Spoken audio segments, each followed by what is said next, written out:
name is Cassie Capero, and I'm going to be talking about Orientalism, its stereotypes, and how it is detrimental. I will talk about 3 texts that we learned in class and how each of the texts defy Orientalism and its stereotypes. The 3 texts are If You'd Been a Horse, Bus Rides, and Zorinkola. Many scholars place the beginning of post-colonial studies in history, literature, philosophy, anthropology, and the arts of the publication of Said's Orientalism, published in 1978. Said focuses his attention on this work and the interplay between the Occident and the Orient. The Occident is his term for the West, aka England, France, and the United States, and the Orient is his term for the romantic and misunderstood Middle East and Far East. The Middle East includes many countries, including Egypt, Iran, Iraq, Saudi Arabia, and many more.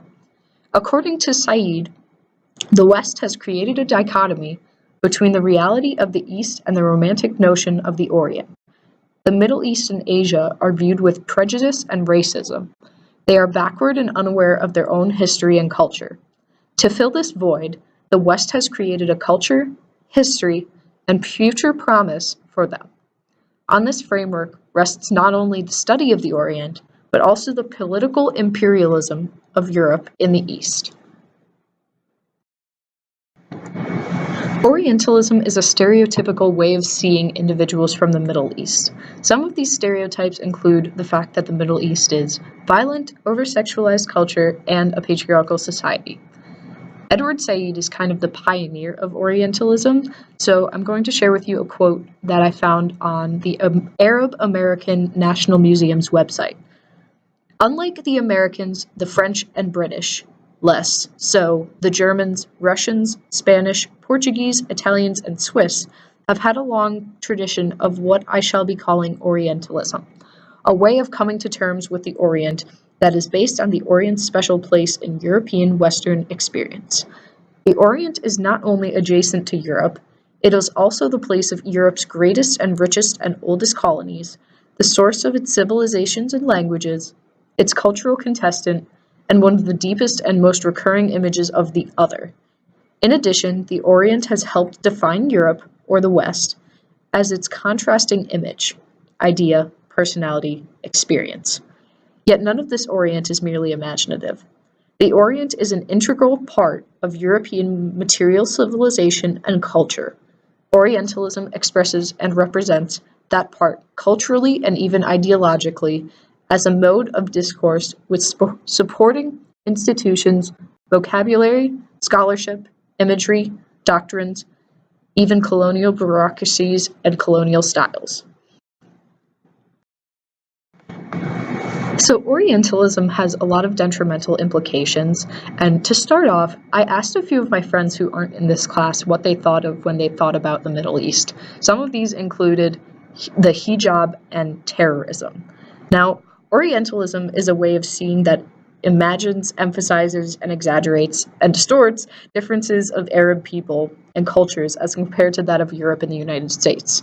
It is often involved in seeing Arab culture as exotic, backward, uncivilized, and sometimes dangerous. Said in Orientalism defined it as the acceptance of the West with the basic distinction between East and West, and the starting point of elaborate theories, epics, novels, social descriptions, and political accounts concerning the Orient, its people, custom, minds, destiny, and so on.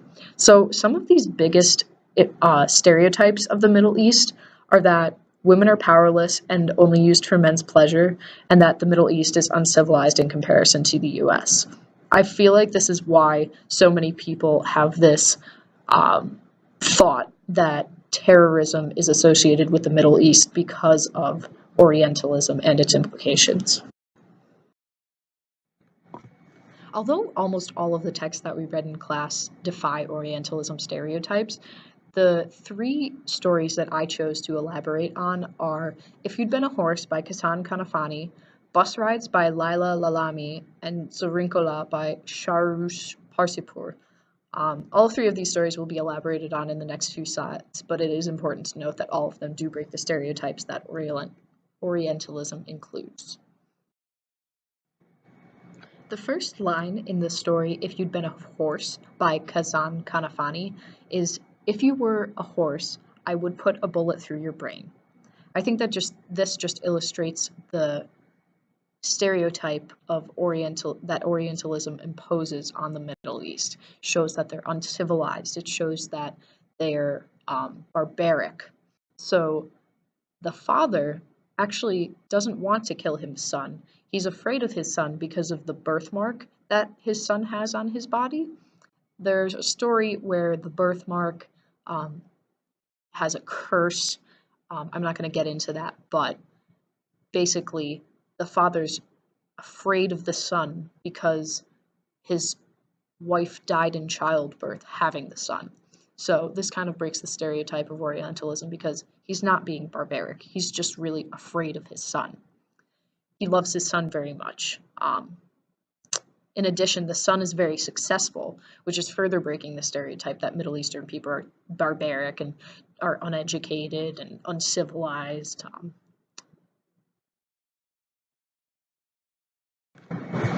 In Bus Rides by Laila Lalami, there's a woman named Halima who is in an abusive marriage with an alcoholic husband. She seeks a divorce by bribing a judge with money, but the judge does not grant her a divorce. Despite this, she kind of breaks away from her husband and his alcoholic and abusive ways, which in turn breaks the stereotype of the oppression of women in the Middle East. There's no secret that women don't have nearly as many rights as men do in the Middle East. However, this story is breaking that stereotype. So Zarinkola by Sharnush Parsapur was actually my favorite story that we read all year. It's about this woman, Zarinkola, who's a prostitute and works and lives at Golden Akram's brothel. Now, Akram is a woman, which breaks the Middle Eastern stereotype of a patriarchal society because she's a woman who owns a brothel, which is, like, pretty big for a woman to be such a wealthy individual and hold such a status, if you'll call it a status. Additionally, there comes a point in the story where men who come and see Zarinkola have no head. This is indicative of how corrupted their society is, in where many people have no mind or thoughts, aka they have no right to choose. This breaks the patriarchal society stereotype further because the loss of the right to choose and think normally associated with the oppression of women in the Middle East, it's not men. However, in Zarinkola, it is the men who are mindlessly going to the brothel, as opposed to women mindlessly submitting themselves to men. In conclusion, stereotypes limit our capability to understand other cultures on a personal and an intellectual level. Orientalism feeds the fire that is stereotyping and inhibits our ability to understand people's experiences from other cultures. In short, stereotypes are detrimental for this reason. In more elaborate terms, Orientalism deters people from fully understanding other people's cultures and societal ideals, as shown through the stories If You'd Been a Horse, Bus Rides, and Zarinkola.